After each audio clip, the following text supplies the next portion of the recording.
Kuki militantsingbu Central Forcesingna saugatlaga chatharakliba thawongsing yaningdaba utuna March 15da miyamgi oiba khongsat ama chalagani Assam Kasar. Siraba patient da oxygen hapchilaga ICU da thamlaga sen tanba leite sija hospital.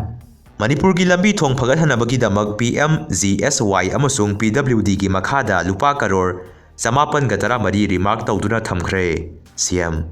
Illegal immigrants sing asida chanakpa thingnaba thabak baikhalamnaga irangna amuk lepkhiba adu amuk makha chathanaba honaragani Home Minister.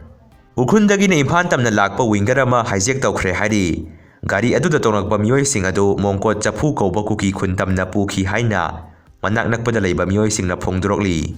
Manipur Creative School gi assistant teacher ama hata inta khola dagi sakhangdaba singna kinep tawkhre hari. Malem gi khwaidagi lan gi khulai leiba ani suba leibak India na oire. Iran gi lan na maram oiraga petrol liter amada lupa 150 dagina 160 phawba pirakpa yana leire.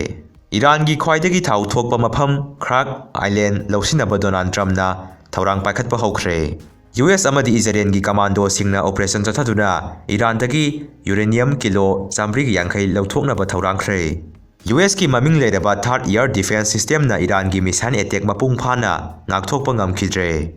Manipur gi irang loisindana census tawba yaroi haina JFD gi thomi singna kaithen phambi ima singkaloina irang thokre. Makha tana asumnasu post torokli census jaithoknaba haijabada tabidabagi mayokta miyam gi khongjang jangsinaba honare haibagi pau tabadagi security na chekhin thorang lakhotlabasu praja singgi ihau lakpadagi control tawnaba tear gas kapkhre. Makha tana asumnasu post torokli ima kaithen da mitop khandokchana census amadi delimitation tawba yaroi haiduna jangsin khiba khongjangda police ka muknabada sokpadagi hospital da pukhatkre. Babda award phangakhraba bung film gi actor Gugun Kipjen amuko gi president na achamba khodon biduna taramna okhre.